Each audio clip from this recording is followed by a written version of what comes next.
પરમ કૃપાળુ શ્રીજી મહારાજ, બાપાશ્રી, સમસ્ત સદગુરુઓ તથા અનંત દિવ્ય મુક્તોની આ દિવ્ય સભામાં ઉપસ્થિત સર્વે સંત મંડળ તથા આપ સર્વે મુક્તોના ચરણોમાં સાષ્ટાંગ દંડવત પ્રણામ સહિત જય સ્વામિનારાયણ.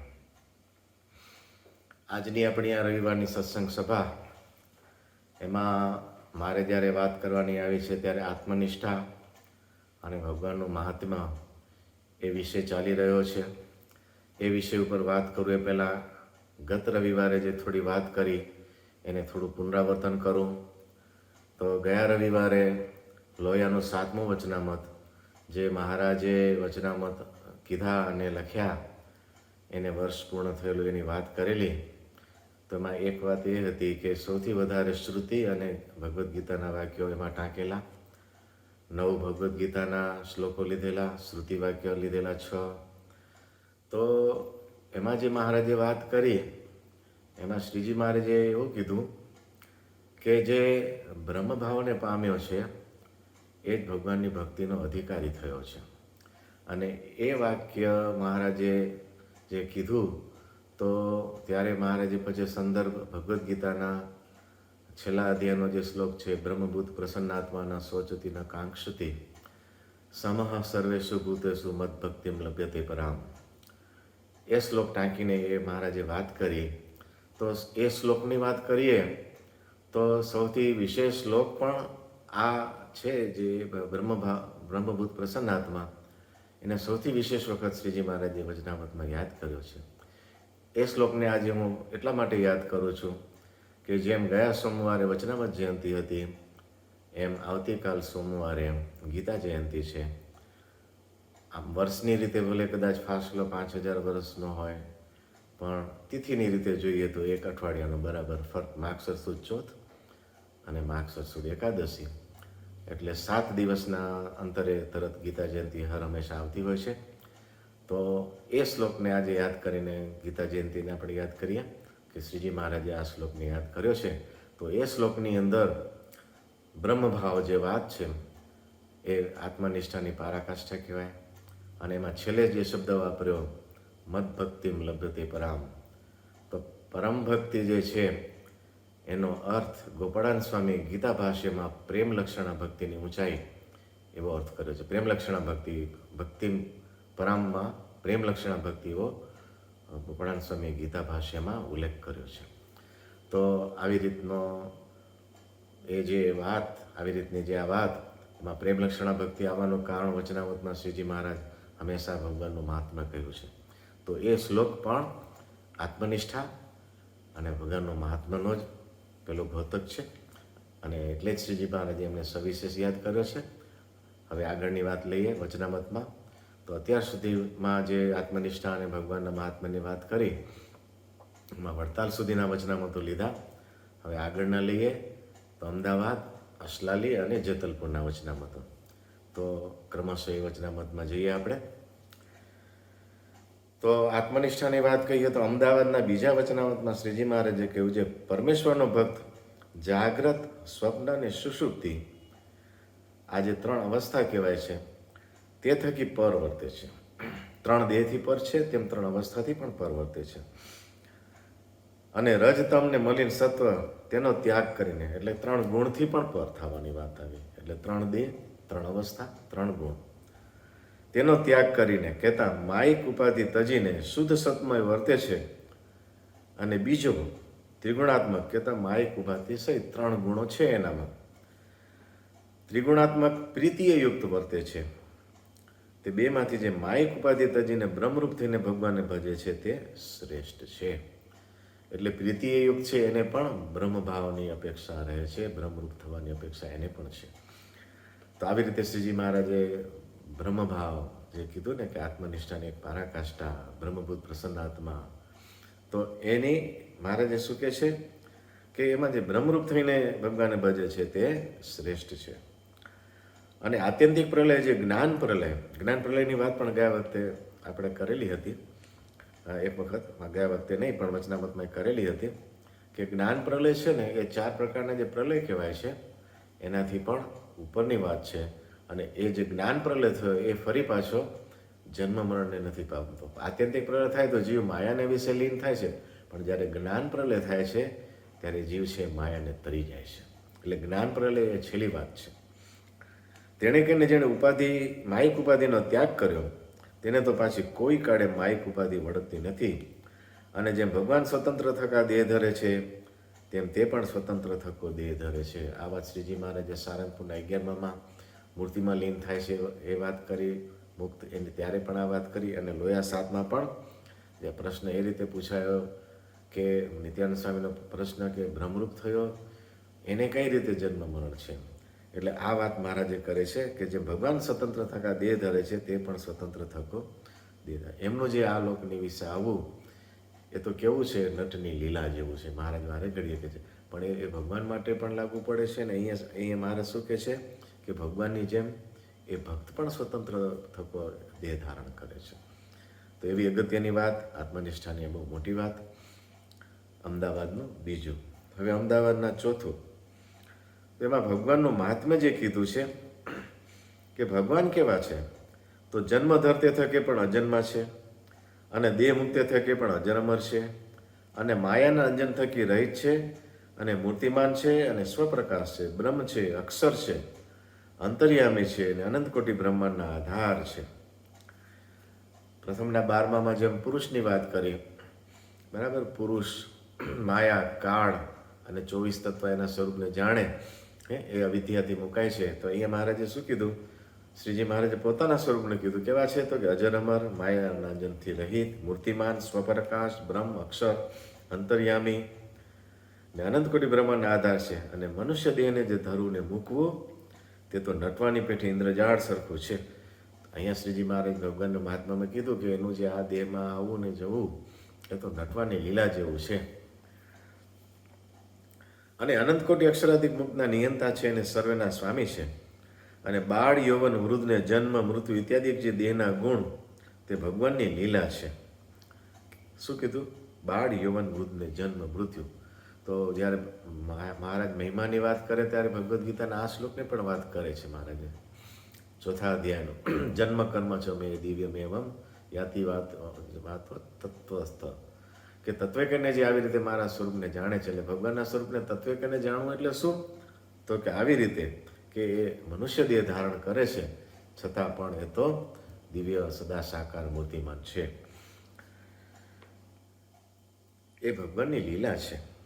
ભગવાનની લીલામાં છે ને જગતની ઉત્પત્તિ, સ્થિતિને પ્રલયને પણ કહેવાય. પણ ભગવાનનું આ લોકમાં આવવું અને આવી રીતે દેહ ધારણ કરવો, ક્રિયાઓ કરવી અને ફરી પાછો દેહને છોડવો, એ લીલા પણ જબરજસ્ત. અને એ લીલા જે કડવી એ બહુ અઘરી. જગતની ઉત્પત્તિ, સ્થિતિને પ્રલય તો મોટું મોટું બધું દેખાય એટલે એમ જણાય કે આ તો લીલા છે, બરાબર છે. પણ આવી રીતે આપણા જેવા થઈને વર્તે, થયા મોહન મનુષ્ય જેવા, તો એ વાત બહુ મોટી. અને એ સ્વરૂપને જેણે જાણ્યું, આજ એવું સ્વરૂપ એટલે પ્રતિમા સ્વરૂપ સાક્ષાત એવું જેને જાણ્યું, તો બાપા એમ કહે છે કે એને તત્વે કહીને ભગવાનને જાણ્યા. એ સર્વે ભગવાનની લીલા છે. ને કાળ ને માયા તે તો ભગવાનના દેહને વિશે ચેષ્ટા કરવાને સમજ નથી. અને એ ભગવાનના દેહને વિશે પરિણામ પણ જણાય છે, એ તો ભગવાનની માયા કરીને જણાય છે. તેમાં ભક્ત મોહ નથી પામતા, પણ અભક્તની મતિ ભ્રમી જાય છે. આવી રીતે ભગવાનનું મહાત્માની વાત આવી. અમદાવાદનું ત્રીજું, આમ ચોથું પહેલાં લઈ લીધું મહાત્માની રીતે, પણ ત્રીજાની અંદર આત્મનિષ્ઠા અને મહાત્મા બેની વાત છે. તો જોઈએ એ વચનામાં. તો અંતરમાં પંચ વિષયનું ચિંતન એ જીવને જન્મ મરણનો હેતુ છે. એ તો જ્યારે માયામય 3 શરીર તેમની ભાવનાએ રહિત કેવળ આત્મસત્તા રૂપે રહીને જે ભક્ત પરમેશ્વરની મૂર્તિનું ચિંતન કરતા ઉપશમ અવસ્થા પામે તેને પંચ વિશે જન્મ મરણના હેતુ નથી. આત્મસત્તા રૂપ થઈને સારંગપુરના 11મા વચનમાં કીધું ને 5 સાધન જે કીધા, શ્રદ્ધા, બ્રહ્મચર્ય, વૈરાગ્ય, આત્મનિષ્ઠા અને ભગવાનનું મહાત્મ્ય. તો એવી રીતે જે આત્મસત્તાને પામે અને ભગવાનની મૂર્તિનું ચિંતન કરતા ઉપશમ અવસ્થા પામે તેને પંચ વિશે જન્મ મરણના હેતુ નથી. એને નથી આવી વસ્તુ. એટલે આત્મસત્તાની વાત આવે ત્યારે ગોપાળાન સ્વામીની વાતોમાં આ શબ્દ વિશેષ વપરાય છે. ગોપાળાન સ્વામી આના ઉપર ખૂબ ભાર મૂક્યો છે. હવે ભગવાનનું મહાત્મ્ય અમદાવાદના ત્રીજામાં, એક તો ભગવાનનું અતિશય મહાત્મા સમજતો હોય અને નિર્માનીપણે ભગવાનના ભક્તની સેવા, ચાકરી, દર્શન અતિ શ્રદ્ધાપૂર્વક કરતો હોય, તેને ઉપશમ દશા આવે છે. આમાં શું કીધું? ઉપશમ દશા પામે છે. તો એનું આવવાનું કારણ શું કરે તો આવે? તો દાસપણો ભગવાનના ભક્તને વિશે, ભગવાનના ભક્તની નિર્માનીપણે નિષ્કામ ભાવે ભગવાનના ભક્તની સેવા, ચાકરી, દર્શન અને શ્રદ્ધાપૂર્વક કરતો હોય, ભગવાનનો મહિમા સમજતો હોય અને ભગવાનના ભક્તની આવી રીતે સેવા ચાકરી કરતો હોય, તેને ઉપશમ દશા આવે છે. તો આવી રીતે ભગવાનનું મહાત્મ્ય, ભગવાનના મુક્તનું મહાત્મ્ય અમદાવાદના ત્રીજામાં કહ્યું. હવે અમદાવાદનો 5મો વચનામૃત, ભગવાનનો મહિમા. તો પુરુષોત્તમ એવા જે ભગવાન, તેનું અસાધારણ લક્ષણ એ શું છે? તો જીવના પ્રાણ નાડી તેના સંકેલો કરવો અને લાખો માણસો નિયમમાં રહ્યા થાકા વશ વર્તે, તે બીજાથી થાય નહીં. અને અક્ષરાદિક જે મુક્ત, તેને પણ નિયમમાં રાખવાને સમર્થ છે. આપણે હંમેશા ભગવાનનો મહિમા કહીએ ને ત્યારે અનંત કોટી બ્રહ્માંડની વાત કરીએ, પણ બધા મુક્તોને પણ નિયમમાં રાખવા. અક્ષરાદિક બીજા મુક્તો છે એ બધાને નિયમમાં રાખવા. અને બીજી વાત કઈ? તો અનંત કોટી બ્રહ્માંડની ઉત્પત્તિ. જો અનંત કોટી બ્રહ્માંડને એ તો છે ને જળ તત્વ છે, 24 તત્વનું જે વાત થાય છે, અને આ તો ચૈતન્ય તત્વ છે. એમને પણ નિયમમાં રાખવા. એટલે મોટાઈ તો છે ને, મુક્તો પણ નિયમમાં રાખવાની વાત આવી. લોયાના 13મા વચનામૃતમાં મહારાજે કીધું ને ભગવાનનો મહિમા કરતા અકર્તા અન્યથા કરતા, એમાં કેવો મહિમા મહારાજે કીધો છે. તો એ વાત બહુ મોટી છે કે વ્યતિરેક સ્વરૂપમાં પોતાના મુક્તોને રાખે અને અક્ષરધામ વિના પણ એને ધારવા સમર્થ. આ જે બધી વાત છે એમાં તો આપણી દ્રષ્ટિ પહોંચે નહીં. એટલે ગયા વખતે વાત કરી હતી ને કે અમુક વાત એવી છે કે જ્યાં મનવાણી પહોંચે, અને અમુક વાત એવી છે કે જ્યાં મનવાણી પહોંચતા નથી. તો કે આ બધી જે સ્થિતિ છે, એટલે ત્યાં તો આપણે ભગવાનના જે સ્વરૂપનું જે વર્ણન કર્યું છે, આવા શબ્દો છે, ત્યાં વિશ્વાસ રાખવો રહ્યો અને આત્મસત્તાને પામે. પછી મહારાજ તો કહે છે ને કે ભગવાન એને બાળાત્કારે એવો એ દર્શન કરાવે છે. મહારાજના મુક્તો છે પોતાના સ્વરૂપમાં અક્ષરધામમાં, અને જે કંઈ બીજી દિવ્ય ભૂમિકાઓ છે એ બધું મહારાજ છે પોતે દર્શન કરાવે છે. બધાને નિયમમાં રાખવા સમર્થ છે. અને જે ભગવાન આ બ્રહ્માંડમાં વિરાજે છે તે જ ભગવાન સર્વના સ્વામી છે. અને અનંત કોટી બ્રહ્માંડને વિશે અસંખ્ય જીવોના કલ્યાણ અર્થે બ્રહ્માંડ પ્રત્યે દેહને ધારણ કરે છે. અને અસંખ્ય જીવ શરણે આવે છે અને તેમના ચરણારવિંદને પામે છે. તો આવી રીતે ભગવાનનો મહિમા કીધો. હવે અમદાવાદનું 6, 7 બને મહિમા બહુ કીધો છે અમદાવાદના વચનામૃતમાં. ભગવાનના બધા જ વચનામૃત, અમદાવાદના જે વચનામૃત છે 8, તો એમાં ભગવાનનો મહિમા ખૂબ કહેવાયો છે. હવે અમદાવાદનું 6, આ સત્સંગને વિશે ભગવાન વિરાજે તે જ ભગવાનમાંથી સર્વે અવતાર થાય છે ને પોતે અવતારી છે ને એ જ સર્વે જીવના અંતર્યામી રૂપ છે ને એ જ અક્ષરધામને વિશે તેજોમય છે ને સદા સાકાર રૂપ છે ને અનંત ઐશ્વર્ય રૂપ છે ને એ જ રાજાધિરાજ અનંત બ્રહ્માંડના છે અને સર્વેના કારણ છે અને સર્વ અવતારના અવતારી છે ને અક્ષરધામના ધામી છે અને અક્ષરાદિક મુક્તના સ્વામી ને પરબ્રહ્મ પુરુષોત્તમ છે. તે જ આ સત્સંગને વિશે વિરાજમાન છે. એવો જેને નિશ્ચય છે તે જ બ્રહ્મધામને પામે છે. તો આવી રીતે ભગવાનના સ્વરૂપને જાણવું. જો દરેક વાતમાં ક્યાં જુદી જુદી રીતે મહારાજે મહિમા કીધો પોતાનો. તો અહીંયા જે વાત કરી તો બ્રહ્માંડના કારણ કીધું, ને આગળમાં કીધું એવું શું કીધું કે બધા જે છે એના નિયંતા છે, એને નિયમમાં રાખે. આમ તો જગતની રીતે તમે જોવા જાઓ તો મેનેજમેન્ટ જે કહેવાય છે ને સૌથી ઊંચી વસ્તુ કહેવાય. આજે બધા ભણે, એન્જિનિયર થાય તો બધી ડિગ્રી લે જાતની, તોય પણ એને એમ થાય કે MBA થઈ, એડમિનિસ્ટ્રેશન, મેનેજમેન્ટ જે કરવું. આ મેનેજમેન્ટ જ્યારે કરવાની વાત આવે છે ને ત્યારે મશીનો હલાવવાની વાત નથી. ત્યારે જે બધા લોકો છે, કર્મચારીઓ છે, એને કેમ નિયમમાં રાખવા એની વાત છે. તો અહીંયા પણ જ્યારે નિયમની રાખવાની વાત આવે ત્યારે આ બધા અલગ અલગ પ્રકારના જે ચૈતન્યો, એની દરેકની ભૂમિકા, બધાના અલગ અલગ સંસ્કાર, અલગ અલગ પ્રકૃતિ, સ્વભાવ, એ બધાને વશ રાખવા એ કેટલી મોટી વાત. તો મહારાજ એ વાત આ અમદાવાદના વચનામૃતમાં કરી રહ્યા છે. અને એ જ બ્રહ્મધામને પામે છે. આવો ભગવાનનો મહિમા સમજે તે. તો આમાં જે સર્વે અવતાર ભગવાનમાંથી થાય છે ને ત્યારે જે અવતારીનો ભેદ છે ને એ પાછો સમજવાનો રહ્યો.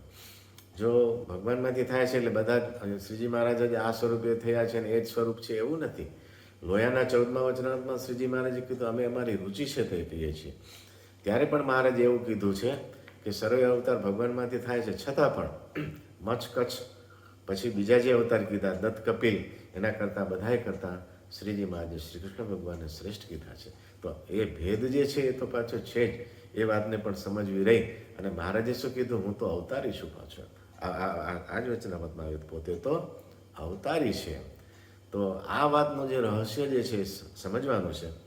મોટા મુક્તે આ જ વાત કરી છે. ગોપાળાન સ્વામી, ગુણાતીતાન સ્વામી, બાપાશ્રી, આપણને જે બધા મુક્તો મળ્યા છે, બાપાશ્રીનો યોગ કરનારા ઈશ્વર સ્વામી, વૃંદાન સ્વામી, બ્રહ્મચારી મહારાજ, મુનિસ્વામી, ત્યાર પછી આપણને જે પ્રત્યક્ષ મળ્યા છે એવા જાદવજી બાપા, નારાયણ મામા, આ બધાનો આ જ એક હાર્દ હતું.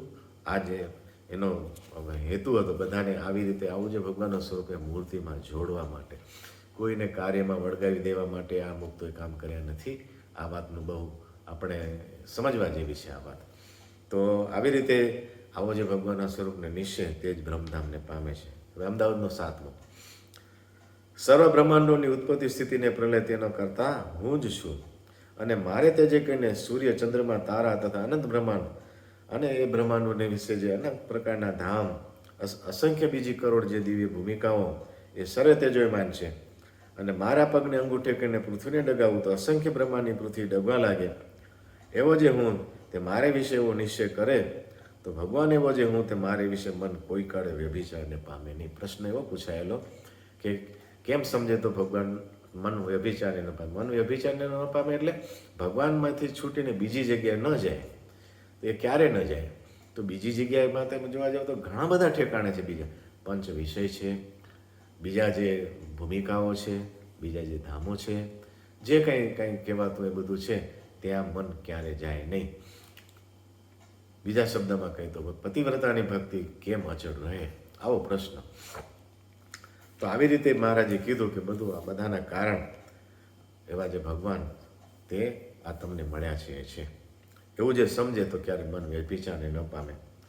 તો લોયાના 13માં જો મહારાજે કીધું છે કે નારાયણ જેવા તો એક નારાયણ જ છે, અને તેને લઈને જે બીજા બધા થયા છે એને પણ ભગવાન કહેવાય. નામ લીધા છે બધા, પણ નારાયણ તો નારાયણ છે, એમને લઈને બધાને ભગવાન કહેવાય. પણ ભગવાન જેવા થવાને કોઈ સમર્થ નથી. અને એ બીજા બધા જે ભગવાન કહેવાય છે એને ભગવાન એક પણ નથી કરવાના. એટલે મહારાજે એ પણ કીધું બીજા જે અક્ષરાદિક મુક્ત છે એને ભગવાનને જે સરખા કહે છે એ પંચમહાપાપી થકા પણ પાપી છે. આવા પંચમહાપાપી થકી પાપી શું કામ કીધું? મહારાજે આ શબ્દ બહુ પ્રયોજ્યો છે. ત્યારે મહારાજનું ફોકસ એ છે કે આવી રીતે એક ન કરી દેતા. ફોકસ ત્યાં છે. શું? તો આવી રીતે શ્રીજી મહારાજે અમદાવાદના 7મા વચનામૃતની વાત કરી, અમદાવાદના વચનામૃતોમાં 8મામાં પણ મહારાજે મહિમા કીધો છે. હવે અસલાલીનું પહેલું વચનામૃત, એક જ વચનામૃત છે અસલાલીનું. તો પ્રજાપતિ આદિ દઈને જગતના સૃષ્ટા તે વારંવાર સૃષ્ટિ ભેળા ઉત્પન્ન થાય છે અને પ્રલય કાળે માયાને વિશે લીન થાય છે. પણ શ્રી પુરુષોત્તમ ભગવાન તેમને સમીપે અક્ષરધામને વિશે તે જાતા નથી. તે સારું તો એમની સમજણમાં 3 ભૂલ છે. આ વાત શ્રીજી મહારાજે મધ્યના 31માં કરી છે. ત્યાં પણ મહારાજે એવું જ કીધું છે કે જે વિરાટ છે, બરાબર છે, એ જ્યારે પેલું થાય છે, આત્યંતિક પ્રલય થાય છે ત્યારે અક્ષરધામને એમ નથી પામતા. ફરી પાછા જ્યારે ઉત્પન્ન થાય સૃષ્ટિ તે ભેળા ઉત્પન્ન થાય છે. એ વાત મહારાજે અહીંયા કરી અસલાઈના વચનામૃતમાં કે ભગવાન અક્ષરધામને વિશે જાતા નથી. તે સારું તો તેની સમજણમાં 3 ભૂલ છે.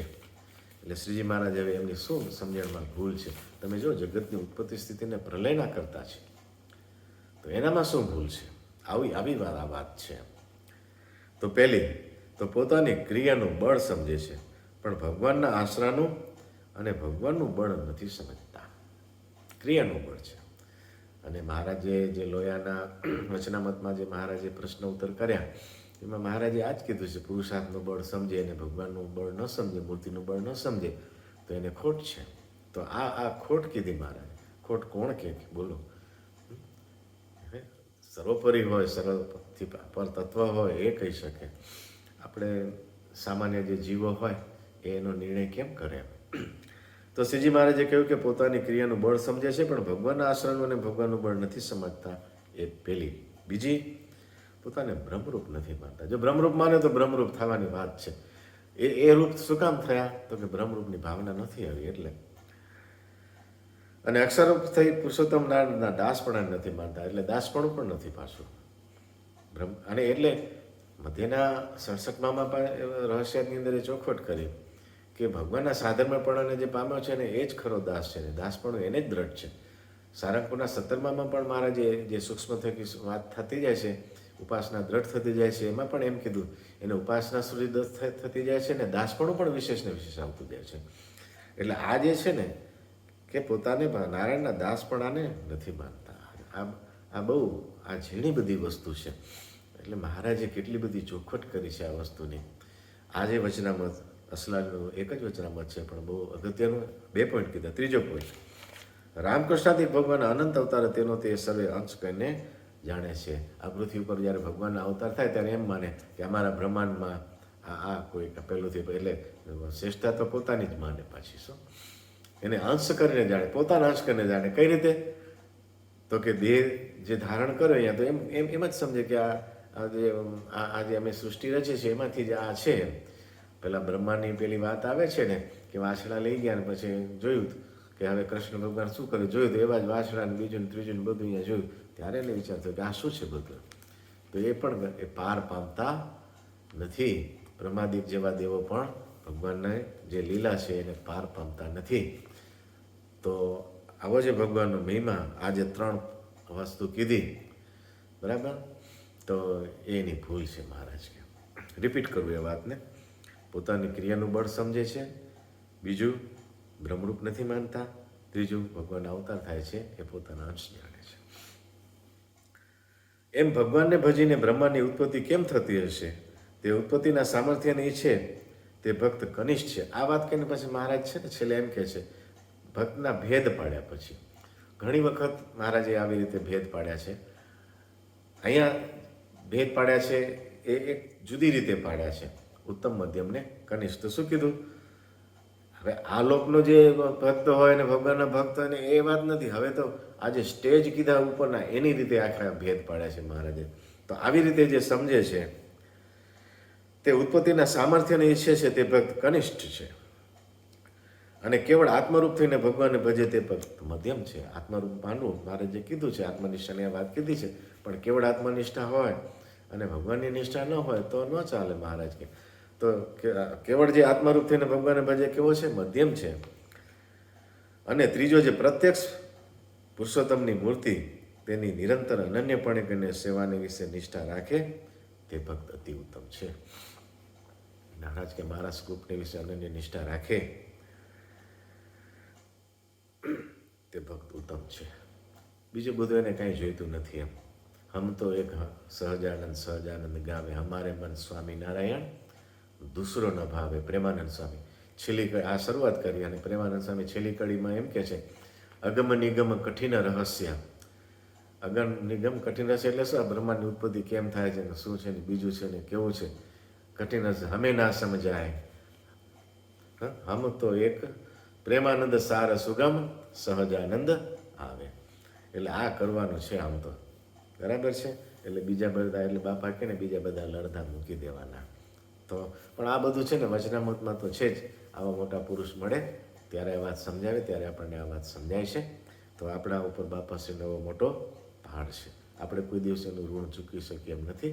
આ બધા રહસ્યો સમજાવ્યા છે. આવી રીતે અસલાલીનું વચનામત. હવે જેતલપુરનું પહેલું વચનામત. સંતની મોટો ભગવાનની ઉપાસના ને ભક્તિ વડે છે. શેના વડે?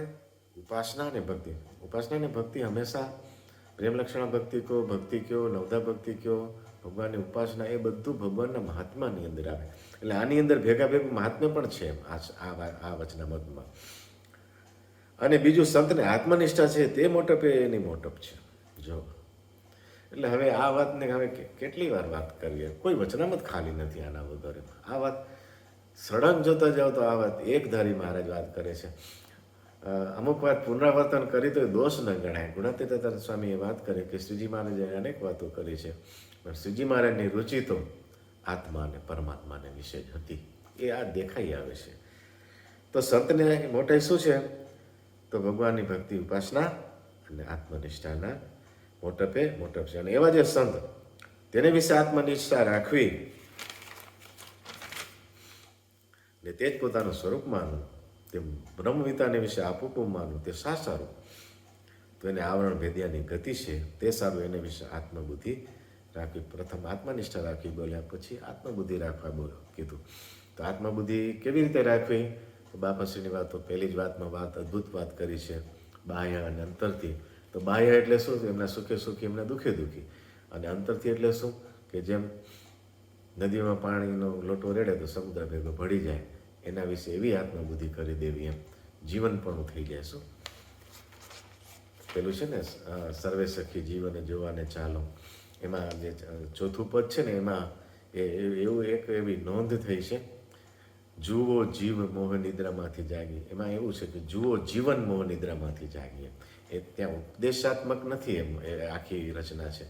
તો જુઓ જીવન, એમ જીવનને જુઓ, મોહ દશામાંથી બહાર આવો.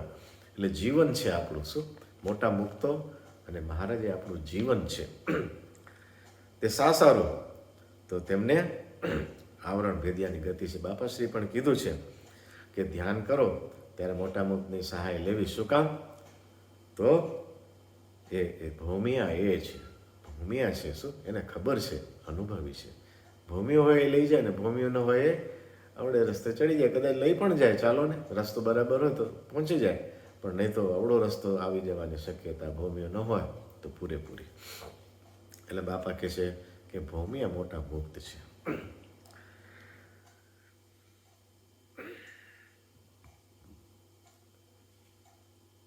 એટલે હવે જેતલપુરના પહેલા વચનામૃતમાં ભગવાનનું મહાત્માની વાત અહીંયા આવી, આ આત્મનિષ્ઠાની અને આત્મબુદ્ધિની વાત આવી. તો કર્મ અને માયાના નાશ કરનારા પુરુષોત્તમ ભગવાન અથવા ભગવાનના મળેલ સંત, તેમને જીવની પ્રાપ્તિ જ્યારે થાય છે ત્યારે માયા ઉલ્લંઘાય છે. માયા બીજા ઉલ્લંઘવાનો બીજો કોઈ ઉપાય જ નથી. શું ઉપાય? તો જેને માયા ઉલ્લંઘી છે, માયાથી પર છે, એની પ્રાપ્તિ. અને એમ સમજવું કે એ માયાથી પર છે તો પણ માયા ઉલ્લંઘાય છે. પંચાળાનો 7મો, ભગવાનને માયાથી જાણ્યા એ માયા તર્યો. બીજા હલેસા મારવા જાશો તો એ માયા કંઈ એમ કંઈ પાર આવે એવી નથી. તો આવી રીતે શ્રીજી મહારાજે કીધું કે આ માયા આનાથી ઉલ્લંઘાય છે. મૂળ પ્રશ્ન એવો હતો કે આપણે કયા મતને અનુસરવું, દ્વૈત કે અદ્વૈત? આવો પ્રશ્ન હતો. એટલે જવાબ એવો હતો કે દ્વૈત. એમ અદ્વૈતમાં શું છે, એકપણાની વાત આવે ને એટલે એમ માને દ્વૈત. ત્યારે મેં મહારાજે ના પાડી, દ્વૈતમાં તો માયા રહે છે, બરાબર છે. પછી આખો વાત કરતા કે છે માયા કેમ ઉલ્લંઘાય? ત્યારે મહારાજ કહે છે કે ભગવાનને મળેલ સંત, મળેલ એટલે આવી રીતે. હવે મળેલની વાત જ્યારે કરીએ ને ત્યારે આ બધું આવે. આવું જેને દ્રઢ હોય એ મળેલ કહેવાય. સિદ્ધ દશાવાળા જે મુક્ત છે, જેને આવરણ ભેદ્યાની ગતિ છે, આ જ વચનામૃતમાં આ શબ્દ છે. જે ભૌમિયા છે, એમની જ્યારે જીવને પ્રાપ્તિ થાય છે ત્યારે માયા ઉલ્લંઘાય છે. સારું. તો ત્યાં કર્મની તો ગતિ જ નથી. હવે વિચાર કરો, આવા મોટા પુરુષને વિશે કર્મની ગતિ નથી, ત્યારે ઘણી વખત મોટા પુરુષને વિશે પણ લોકો કર્મ બેસાડે છે એના ઉપર. શ્રીજી મહારાજે વચનામૃતમાં વાત કરી છે, પ્રારબ્ધને કરીને કેટલું પ્રાપ્ત થાય, પુરુષાર્થે કરીને કેટલું પ્રાપ્ત થાય, અને વિચારે કરીને, ને સંતના સમાગમે કરીને કેટલું પ્રાપ્ત થાય.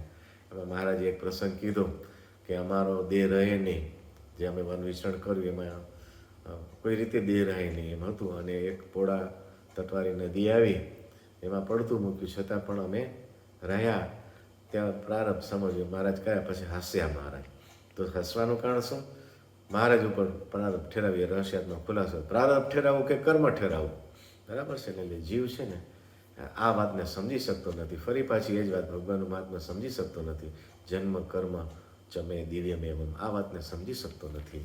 તો આ વાતનું જે રહસ્ય છે ભગવાનના મૂળ વસ્તુ તો છે ને, અક્ષરધામને વિશે ભગવાનનું સ્વરૂપ છે ને, અનંત કોટી બ્રહ્માંડની ઉત્પત્તિ સ્થિતિને પ્રલયના કરતા છે.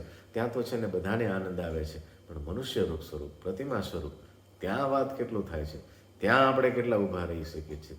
તો એ બહુ મહત્વનું છે. એટલે સારું તો કર્મની તો ગતિ જ નથી. ભગવાનમાં કર્મ ઠેરાવવું ને એ તો બહુ મોટું પાપ કીધું છે.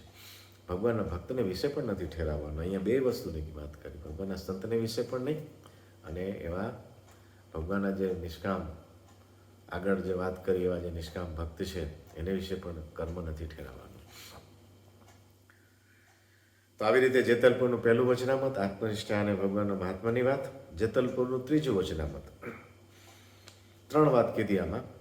જેતલપુરના ત્રીજામાં છે ને મહાત્મા અને આત્મનિષ્ઠા 2 જગ્યાએ કીધી છે, જુદી જુદી રીતે કીધી છે, 3 પોઈન્ટથી કીધી છે. હવે એ વાત લઈએ તો મહારાજે કીધું 5 વર્તમાન પાડવા, પોતાનું સ્વરૂપ. બીજી વાત, પોતાનું સ્વરૂપ દેહથી નોખું સાક્ષી માનવું, તથા નાના પ્રકારના જે તર્ક તે થકી પર જે આત્મા તે હું છું. બીજું આ સમજવું, ધર્મ પાળવો.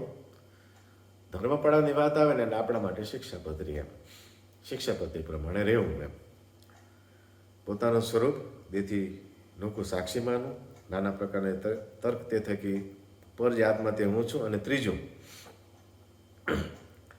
ભગવાન ગમે તેવા ચરિત્ર કરે તેમાં કોઈ દાડે અભાવ ના આવે એવી રીતનું નિશ્ચય રાખવું. એટલું સમજ્યા તો સર્વે સમજ્યા.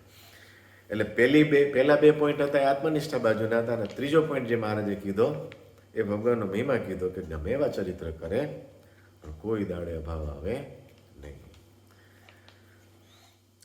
આ ગમે તેવા ચરિત્રમાં છે ને શ્રીજી મહારાજે જે પહેલો શ્લોક કર્યો ને, સર્વોપરી તત્વ છતાં પણ જે વામે યસ્ય સીતારાધા શ્રીશ્ચ વક્ષ વૃંદાવન વિહારતમ શ્રી કૃષ્ણ સદા હૃદય, જે વાત છે ને, તો એ જે શ્લોક છે ને, આખી શિક્ષાપત્રી આમ એ ભગવાનની એક અદ્ભુત લીલા છે. આપણે લીલા એટલે માત્ર ક્રિયા કરીએ એમ નહીં, લખાણ પણ આવું હોય ક્યાંક. પોતાને ભક્ત ઠેરાવે ભગવાન હોવા છતાં આ લીલાને કડવીને જેમ એ તો નાકે દમ આવી જાય, એ તો ભલભલા એમાં થાપ ખાઈ જાય. બરાબર છે ને? પેલી ક્રિયામાં સમજીએ કે આ ભગવાન છે, લીલા ચરિત્ર કર્યા, પણ આવી જ્યારે વાત આવે ત્યારે કેટલું બધું એ અગત્યની વાત કહેવાય. તો મહારાજે કીધું કે આટલું સમજ્યા તો સર્વે સમજ્યા. એટલે શિક્ષાપત્રીને પણ એવી રીતે સમજવી ઘટે આપણને. શ્રીજી મહારાજને શિક્ષાપત્રી થકી પણ સર્વોપરી સમજવા ઘટે, તો એના એ પાછું કોણ સમજાવે? ત્યારે મુનિસ્વામીએ આપણને શિક્ષાપત્રી રહસ્યાર્થ, પ્રત્યક્ષાર્થ અને પરોક્ષાર્થ કહીને સમજાવી અને ભગવાનના સ્વરૂપનો નિશ્ચય કરાવડાવ્યો. એટલે આપણા તો બહુ મોટા ભાગ્ય છે આ વાત આપણને મળી છે. હવે જેતલપુરના ત્રીજામાં ફરી પાછા બીજા 3 પોઈન્ટથી શ્રીજી મહારાજ વાત કરે છે. ભગવાનનું ગમતું કરવું એ જ ભક્તિ છે, અને ભગવાનની અખંડ સ્મૃતિ સહિત ભજન કરવું તે તો ભગવાનના પ્રગટ દર્શનના સુખ તુલ્ય છે. પ્રગટ ભાવ, અખંડ સ્મૃતિ એને જ રહે છે. ભગવાનને પ્રત્યક્ષ જાણે, ભગવાનના સ્વરૂપનો નિશ્ચય હોય એને જ અખંડ સ્મૃતિ રહે. એવું મધ્યના ચોથા વચનામાં, પેલું વચનામાં કહે છે ને, કઠણમાં કઠણ સાધન શું? તો મનની વૃત્તિ ભગવાનના સ્વરૂપમાં અખંડ રહે. એ કેમ રહે? તો જેને ભગવાનના સ્વરૂપનો નિશ્ચય હોય એને રહે. તો એ ભગવાનના મને અખંડ સ્મૃતિ સહિત ભજન કરવું તે તો ભગવાનના પ્રગટ દર્શનના સુખ તુલ્ય છે. બીજું, આપણા સત્સંગમાં મોટેરો કોણ છે? તો 14 લોક પર્યંત તૃણ સમાન, 14 લોક પર્યંત તૃણ સમાન જાણે એવો વૈરાગ્ય હોય. એટલે જો આગળ આપણે ધર્મની વાત કરી, આત્મજ્ઞાનની વાત કરી અને ભગવાનના મહિમાની વાત કરી. અહીંયા મહારાજ જવેલે છે આવો વૈરાગ્ય હોય, ક્યાંય બંધન થાય નહીં. બરાબર?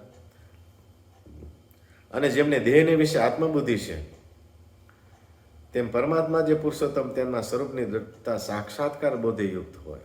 એટલે આ વાક્યમાં આત્મનિષ્ઠા અને ભગવાનના સ્વરૂપની દ્રઢતા સાક્ષાત્કાર બોધે યુક્ત હોય. ગયા વખતે લોયાનું 7મું કીધું ને, ઇન્દ્રિય, અંતકણ અને જીવ સત્તા તદાશ્રિત અનુભવ જ્ઞાન. તો આવી રીતે યુક્ત હોય. અને જેમ સુષુપ્તિની વિશે જગતની વિસ્મૃતિ છે અને જાગૃત અવસ્થાની વિશે જગતની વિસ્મૃતિ હોય, તે આપણા સત્સંગમાં મોટેરો છે. એટલે મોટેરા કોણ કહેવાય? તો મહારાજે આવું કીધું કે સત્સંગના મોટેરા તો આ છે. એટલે આવા મુક્તો સત્સંગમાં છે. સત્સંગમાં હોય જ, સત્સંગમાં જ્યારે શ્રીજી મહારાજ પ્રત્યક્ષ હોય ત્યારે સત્સંગમાં મુક્ત ન હોય તો કેમ બને? તો આવા જે મુક્ત એમને વિશે આપોપું કરવું, જેતલપુરનું વચનામૃત પહેલું કીધું એ વાતને ફરી દોહરાવી. તો આવી રીતે જેતલપુરના ત્રીજામાં શ્રીજી મહારાજે આત્મનિષ્ઠા, ધર્મ, વૈરાગ્ય, ભગવાનનું મહાત્મા. ભગવાનનું મહાત્મા અને આત્મનિષ્ઠાની વાત બે પોઈન્ટમાં આવી, પણ પહેલા પોઈન્ટમાં ધર્મ આવ્યો અને પછીના પોઈન્ટમાં વૈરાગ્ય આવ્યો મહારાજે. એટલે મહારાજ ધર્મ પાછું ધર્મ, જ્ઞાન, વૈરાગ્ય અને ભક્તિ એકાંતિકપણું, એટલે એ વાત પાછી આવે. એટલે બે વાતને પાછી 4 સ્વરૂપે કહે એમ. અને પાછળ એટલે 4 કયો તો ધર્મ, જ્ઞાન, વૈરાગ્ય અને ભક્તિ, 2 કયો તો આત્મનિષ્ઠા અને ભગવાનનું મહાત્મા, અને 1થી કેવું હોય તો ભગવાનનો આશ્રય.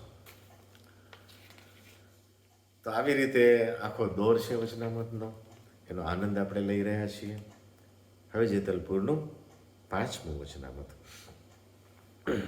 એમાં પણ આત્મનિષ્ઠા, ધર્મ એ વણી લીધેલું છે, ભગવાનનું મહાત્મ્ય તો એ જોઈએ. હવે એમાં પણ 2 પોઈન્ટથી વાત છે. તો શ્રીજી મહારાજ કહે છે, મહાપાપોળો જીવ હશે ને અમારે આશરે આવશે ને ધર્મ નિયમમાં રહેશે, તેને મેં અંતકાળે દર્શન દઈને ભગવાનનું જે અક્ષરધામ તેને પમાડીશું. મહિમા કીધો ભગવાનનો શું કે અમારે આશરે આવશે ને અમે જે નિયમ કીધા છે એમાં રહેશે, તેનું અમે કલ્યાણ. એટલે વાત આવી ને, 4ની વાત આવી, 2ની વાત આવી, આશરાની વાત આવી. આગળ કહેશે મહારાજ, અને વળી અમારો દ્રઢ વિશ્વાસ રાખશો ને કહીએ તેમ કરશો તો તમને મહાકષ્ટ કોઈક આવી પડશે, તેથી અથવા 7 દકાળી જવું પડશે, તે થકી રક્ષા કરીશું. અને કોઈએ ઉગર્યાનો આરો નથી એવું કષ્ટ આવી પડશે તોય પણ રક્ષા કરીશું. તે અમારા સત્સંગના ધર્મ બહુ રીતે કહીને પાડશો તો, અને સત્સંગ રાખશો તો, અને નહીં રાખો તો મહાદુઃખ પામશો, તેમાં અમારે લેણા દેણા નથી. એટલે આવી રીતે જે જેતલપુરનું વચનામત, કુલ 14 વચનામત થાય છે અમદાવાદ દેશના, જેતલપુર, અસલાલી અને અમદાવાદના. એની અંદર જે આવી રીતે આત્મનિષ્ઠા અને ભગવાનના મહાત્માની વાત આવી. તો આ વાત તો આવતી જ રહેવાની. વચનામત જેમ જેમ વાંચશું તેમ તેમ આ વાતની વધારે સ્પષ્ટતા થતી જશે. આ વાતને દ્રઢ કરાવવા માટે જુદા જુદા વચનામતના આધાર ટૂંકમાં લઈએ છીએ. ઉતાવળે ક્યારેક બોલવામાં શબ્દમાં આમ તેમ બોલાઈ જાય છે, તો એને સુધારી લેશો. આ સભાનો રાજીપો ઈચ્છી મારી વાણીને વિરામ આપું છું. આવતા વખતે હવે આપણે ગઢડા અંત્ય પ્રકરણ, છેલ્લું પ્રકરણ, એમાં પ્રવેશ કરશું. તો હવે મુનિસ્વામીની દિવ્યામૃત વાણી એનો લાભ લેશું. ત્યારબાદ 2 મિનિટની ધૂન કરી આજની આપણી આ સભાને પૂર્ણાહુતિ કરીશું. સહજાન સ્વામી મહારાજની જય, બાપા શ્રીની જય, સદગુરુ શ્રીની જય, સ્વામિનારાયણ ભગવાનની જય જય.